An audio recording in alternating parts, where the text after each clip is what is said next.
சபிக்கப்பட்டிருக்கிறது வேதம் சொல்லுது. ಶಾಪಗ್ರಸ್ತರು ಎಂಬುದಾಗಿ ಸತ್ಯವೇದ ಹೇಳುತ್ತದೆ. ஹalleluya. ஹalleluya. யார் சபிக்கப்பட்டாங்களா?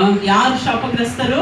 ரோட்ல இருக்கிற பரதேசியை பார்த்து சும்மா அப்படியே போயிட்டா, ರಸ್ತೆಯಲ್ಲಿ ಇರುವಂತವರನ್ನ ನೋಡಿ, ದಿಕ್ಕಿಲ್ಲದವರನ್ನ ಪರದೇಶಿಗಳನ್ನ ನೋಡಿ ನಾವು ಹಾಗೆ ಹೋಗ್ಬಿಟ್ರೆ, ஊனமற்றவங்க, ಕುಂಟರು, ಅಂಗವಿಕಲರು, இது போல வியாதியஸ்தர்கள், ರೋಗಿಗಳು இதெல்லாம் பாடு நம்ம அவங்களுடைய பாடம் அவங்களுக்கு, நம்ம பாடம் நம்ம இப்படி போயிட்டா, ಅವರ ಕಷ್ಟ ಅವರಿಗೆ, ನಮ್ಮ ಕಷ್ಟ ನಮಗೆ ಎಂಬುದಾಗಿ ನಾವು ಹೊರಟು ಹೋದ್ರೆ ஒரு நாள் நமக்கு வருது, ಒಂದು ದಿನ ನಮಗೆ ಬರುತ್ತದೆ. ನ್ಯಾಯಾಧಿಪತಿಯ ದೇವರು ಕಣಕ್ಕೆ ಕೇಳ್ತಾರೆ. ನ್ಯಾಯಾಧಿಪತಿ ಆದಂತ ದೇವರು ನಮಗೆ ಲೆಕ್ಕ ಕೇಳುತ್ತಾರೆ.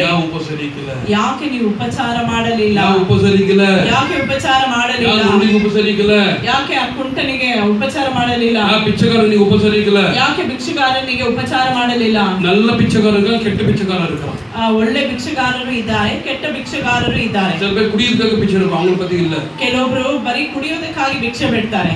சில பேர் சொத்து வச்சு பிச்சை எடுக்கறாங்க. ಕೆಲವೊಬ್ರು ಆಸ್ತಿಗಳನ್ನ ಇಟ್ಕೊಂಡು ಭಿಕ್ಷೆ ಬಿಡ್ತಾರೆ. சில பேர் ಕೈ ಕಾಲು நல்லா ಇருந்து பிச்சை எடுப்பாங்க. ಕೆಲವೊಬ್ರು ಕೈ ಕಾಲುಗಳು ಚೆನ್ನಾಗಿದ್ದು ಸಹ ಭಿಕ್ಷೆ ಬಿಡ್ತಾರೆ. அந்த பிச்சைக்கார பத்தி நான் கேட்கல. ಆ ರೀತಿ ಇರುವಂತವರ ಕುರಿತಾಗಿ ನಾನು ಹೇಳ್ತಾ ಇಲ್ಲ. உங்களுக்கு பாக்கும்போது தெரியும் உண்மையான பிச்சைக்கார யாரு, நல்ல பிச்சைக்கார உங்களுக்கு நல்லா தெரியும். ನಿಮಗೆ ಚೆನ್ನಾಗಿ ಗೊತ್ತಾಗುತ್ತೆ ಇವರು ನಿಜವಾದ ಭಿಕ್ಷೆಗಾರರ ಅಲ್ಲವಾ ಎಂಬುದಾಗಿ. ಅದು பார்த்து ನೀವು ಉದವಿ செய்யணும். ಅದನ್ನ ನೋಡಿ ನೀವು ಸಹಾಯ ಮಾಡಿ. ನೀವು பணிவிடை செய்யணும். ಅಂತವರಿಗೆ ನೀವು ಉಪಚಾರ ಮಾಡಿ. ಉಪಸರಿಸணும். ನೀವು ಉಪಚಾರ ಮಾಡಿ.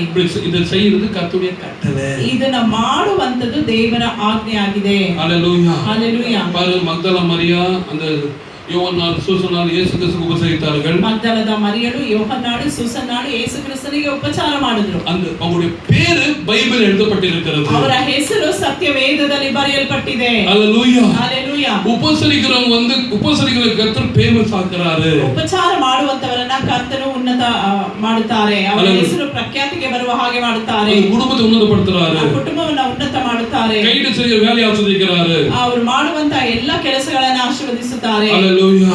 கர்த்தர் சொல்றாரு, எனக்கு நீங்க கொடுத்தீர்கள் என்று. ಕರ್ತನು ಹೇಳುವಂತದ್ದು, ನೀವು ನನಗೆ ಮಾಡಿದ ಹಾಗೆ ನನಗೆ ಕೊಟ್ಟಿದ್ದೀರಾ ಎಂಬುದಾಗಿ. ஹalleluya. ஹalleluya. ಆದ್ದರಿಂದ ಲೌಕಿಕமான ಉಪಸರಿப்பை விட்டு, ಈ ಲೌಕಿಕವಾದಂತ ಉಪಚಾರಗಳನ್ನ ಬಿಟ್ಟು ದೈವಿಕமான ಉಪಸರಿக்கிற பழகுங்க நம்ம கற்றுக்கொள்ளணும். ದೈವಿಕವಾಗಿ ಉಪಚರಿಸುವುದನ್ನ ನಾವು ಕಲಿತುಕೊಳ್ಳಬೇಕು. ಅದು செய்யದನ್ನ நம்ம செய்யணும். ಅದನ್ನ ಮಾಡದೇ ಇದ್ರೆ ನಾವು ಇನ್ನು ಮುಂದೆ ಮಾಡಬೇಕು. நம்ம ಯಾರು ನಮ್ಮ வீடுங்கள நொண்டி ಚಪಾನಿಗಳ ಕೂಟ நம்ம சாப்பாடு போடல. ನಾವು ಯಾರು ಹೆಚ್ಚಾಗಿ ಕುರುಡರು ಕುಂಟರನ್ನ ಕರೆದು ನಾವು ಆಹಾರ ಕೊಟ್ಟಿಲ್ಲ. வாழ்க்கையில ஒரு நாளாட்டும் ஏதாவது ஒரு நொண்டி கட்டிங் சாப்பாடு போட்டுருக்கீங்களா? ನಿಮ್ಮ ಜೀವಿತದಲ್ಲಿ ಒಂದು ಕುಂಟನನ್ನಾದ್ರೂ ಕರೆದು ನೀವು ಆಹಾರ ಕೊಟ್ಟಿದ್ದೀರಾ? ಇಲ್ಲ ತಾನೆ. ವೇದ என்ன சொல்லுது? ಸತ್ಯವೇದ ಏನು ಹೇಳುತ್ತೆ? ಶಾಪಂ. ಅದು ಶಾಪ. ನೀವು ವಚನ நல்லா ಧ್ಯಾನಿத்து பாருங்க. ಈ ವಾಕ್ಯವನ್ನ ಚೆನ್ನಾಗಿ ಧ್ಯಾನಿಸಿರಿ. நமக்கு தேவையான வசனத்தை நம்ம எடுத்துக்கொள்கிறோம். ನಮಗೆ ಬೇಕಾಗಿರುವಂತ ವಾಕ್ಯವನ್ನು ಮಾತ್ರ ನಾವು ತೆಗೆದುಕೊಳ್ಳುತ್ತೇವೆ. ನಮಗೆ எப்போது ஆசீர்வாத தேவை, நமக்கு கர்த்தருக்கு நல்லதுதான்.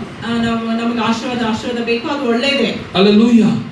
கர்த்தர் நியாய தீர்க்கும்போது சொல்றாரு, ಕರ್ತನು ನ್ಯಾಯ ತೀರಿಸುವಾಗ ಹೇಳ್ತಾರಲ್ಲ, ஹalleluya, ಯಾವನಿಗೆ ನೀವು ಉದವಿ செய்யல? ಯಾಕೆ ನೀವು ಅವರಿಗೆ ಸಹಾಯ ಮಾಡಲಿಲ್ಲ? ಯಾವನಿಗೆ ವಸತಿ ಕೊಡಲಿಲ್ಲ? ಯಾಕೆ ಅವರಿಗೆ ವಸ್ತ್ರವನ್ನು ಕೊಡಲಿಲ್ಲ? ನೀವು ಕುಟುಂಬದ ವಿರುದ್ಧ ನೀವು ಆಯುಧಪಡ್ತೀನಿ, ಇವುಗಳಿಗೆಲ್ಲ ವಿರುದ್ಧ ಕೊಡಕಲ್ಲ? ನಿನ್ನ ಕುಟುಂಬದವರಿಗೆ ನೀನು ಔತಣವನ್ನ ಸಿದ್ಧ ಮಾಡಿದೆ, ಇಂಥವರಿಗೆ ಯಾಕೆ ಔತಣವನ್ನ ಸಿದ್ಧ ಮಾಡಲಿಲ್ಲ? ನಿನಗೆ ಪಣ ಕೊಡ್ತೇನೆ ನಾನು, ಇಷ್ಟು ಹಣವನ್ನ ನಾನು ಕೊಟ್ಟೆನಲ್ಲ, ನಿನಗೆ ಆಯುಷ್ ಕೊಡ್ತೇನೆ, ಇಷ್ಟು ಆಯುಷ್ಕಾಲವನ್ನ ಕೊಟ್ಟಿದ್ದೇನಲ್ಲ, ಯಾಕೆ ನೀನು ಮಾಡಲಿಲ್ಲ? ಕರ್ತರು ಕೇಳ್ತಾರೆ, ಕರ್ತನು ಕೇಳುತ್ತಾರೆ. Hallelujah, hallelujah. ಗುరించి ಎಷ್ಟು ಜನರಿಗೆ ಅರ್ಥವಾಯಿತು? Hallelujah, hallelujah. ಸಾವು ತಗದ ಮಾದೆ, ನಿಮ್ಮ ಸಾಮರ್ಥ್ಯಕ್ಕೆ ತಕ್ಕದ ಹಾಗೆ ನೀವು ಮಾಡಿ. ಎಷ್ಟು ಜನ ಮಾಡ್ತೀರಾ? நொண்டிகளுக்கு, குருடರಿಗೆ, ಕುಂಟರಿಗೆ, ஊனமற்றவங்களுக்கு, ಅಂಗವಿಕಲರಿಗೆ, ಪರದೇಶಿಗಳಿಗೆ, ಪರದೇಶಿಯವರಿಗೆ, நல்ல பிச்சைக்காரங்களுக்கு, ಒಳ್ಳೆ ನಿಜವಾದ ಭಿಕ್ಷುಗಾರರಿಗೆ, ஹல்லேலூயா, கூப்பிட்டு பணிவிடை செய்யுங்க. ನೀವು ಅವರನ್ನ ಕರೆದು ಔತಣವನ್ನು இப்படி குந்துகள அப்படி இல்ல, நம்ம நீங்க இந்த மதர் தெரேசா எதுக்கு உலகத்துக்கு தாயாக என்னப்பட்டாங்க? மதர் தெரேசா தெரியுங்களா? மதர் தெரேசா ಈ ಲೋಕಕ್ಕೆ ಹೇಗೆ ಅವರು ತಾಯಿಯಾದ್ರು ಗೊತ್ತಾ? ಮದರ್ ತೆರೇಸಾ தான் உலகத்துல எங்க போனாலும் கூட ಫ್ಲೈಟ್ ಟಿಕೆಟ್ ಇಲ್ಲ, ಫ್ರೀ.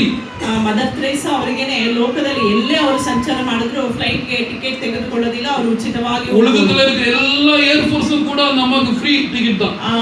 ಲೋಕದಲ್ಲಿ ಇರುವಂತ ಎಲ್ಲಾ ಏರ್ಪೋರ್ಟ್ ಅಲ್ಲೂ ಅವರಿಗೆ ಉಚಿತವಾದಂತ ಪ್ರಯಾಣನೇ. அதுபோல ಯಾರು ಇಲ್ಲ, ಆ ರೀತಿಯಾಗಿ ಇಲ್ಲಿ ಯಾರು ಇಲ್ಲ. ಅಮೆರಿಕ ಪ್ರೆಸಿಡೆಂಟ್ ಇಲ್ಲ, ಅಮೆರಿಕ ಪ್ರೆಸಿಡೆಂಟ್ ಸಹ ಇಲ್ಲ, ಯುರೋಪ್ ಪ್ರೆಸಿಡೆಂಟ್ಗಳು ಇಲ್ಲ, ಯುರೋಪ್ ಪ್ರೆಸಿಡೆಂಟ್ ಸಹ ಇಲ್ಲ, ನಮ್ಮ ಮೋದಿಜಿ ಇಲ್ಲ, ನಮ್ಮ ಮೋದಿಜಿ ಅವರು ಇಲ್ಲ. அந்த மதத்தை மட்டும் தான் இடி ವರ್ಲ್ಡ್ 247 ನೇಷನ್ ಕೂಡ ಫ್ರೀ ಟಿಕೆಟ್ ಅಂತ ಅಮ್ಮಕ್ಕೆ ಫ್ರೀ ಪಾಸ್ ಕೊಟ್ಟಿಲ್ಲ. 40 ದೇಶಗಳಲ್ಲಿ ಅವರು ಉಚಿತವಾಗಿ ಓಡಾಡುವಂತವರು ಫ್ಲೈಟ್ ಅಲ್ಲಿ. ಯಾಕಂದ್ರೆ ಯಾಕೆ ಗೊತ್ತಾ? ಒಂದು ಭಿಕ್ಷುಕರು ಬಂದ, ಒಂದು ಭಿಕ್ಷುಕಾರರು ಬಂದ್ರೆ, ಒಂದು ಕುಷ್ಠರೋಗಿ ಬಂದ, ಒಂದು ಕುಷ್ಠರೋಗಿ ಬಂದ್ರೆ ನಮ್ಮನ್ನ தெரியுங்களா? ಆ ತಾಯಿ ಏನ್ ಮಾಡ್ತಾರೆ ಗೊತ್ತಾ? ಅಮ್ಮವೇ தண்ணி ஊத்தி கழுவி அவங்கள, ಆ ತಾಯಿಯವರೇ ಅವರನ್ನ ಶುದ್ಧ ಮಾಡಿ அவங்களுக்கு முத்தம் கொடுத்து ಅವರನ್ನ ಮುತ್ತು ಕೊಟ್ಟು அவங்கள வந்து ஆட்சி சேர்த்து கொள்வாங்க. ಅವರನ್ನ ಅವರ ಹಾಸ್ಟೆಲ್ ಅಲ್ಲಿ ಸೇರಿಸ್ಕೊಳ್ತಾ ಇದ್ರು. அல்லேலூயா. ஒரு ನ್ಯೂಸ್ ಕೇಟ ನಾನು ಪೇಪರ್ ಒಂದು ನ್ಯೂಸ್ ವಾಚಿಸಿದ್ದೆ. ಒಂದು ನ್ಯೂಸ್ ಪೇಪರ್ ಅಲ್ಲಿ ನಾನು ಸುದ್ದಿಯನ್ನು ಓದಿದೆ. ನಾನು ರಕ್ಷಿಸಬಡಲಪ್ಪೋ, ಆಗ ಇನ್ನೂ ರಕ್ಷಣೆ ಹೊಂದಿರಲಿಲ್ಲ. ನಾನು படிச்ச ஒரு காரியம் ನಾನು ಆ ಸಮಯದಲ್ಲಿ ಓದಿದಂತ ಕಾರ್ಯ, ஒரு நாய் கூட்டம் வந்து அப்படியே கத்துது, அழுவுதா. நாய் கூட ஒரு அழுவுதா. ಒಂದು ಗುಂಪು ನಾಯಿಗಳು ಕೂಡಿ ಹಾಗೆ ಕೂಗ್ತಾ ಇದೆ, ಅಳುತ್ತಾ ಇದೆ. ಅದು ಆಳುங்களை கூப்பிடுதா. ಅದು ಜನರ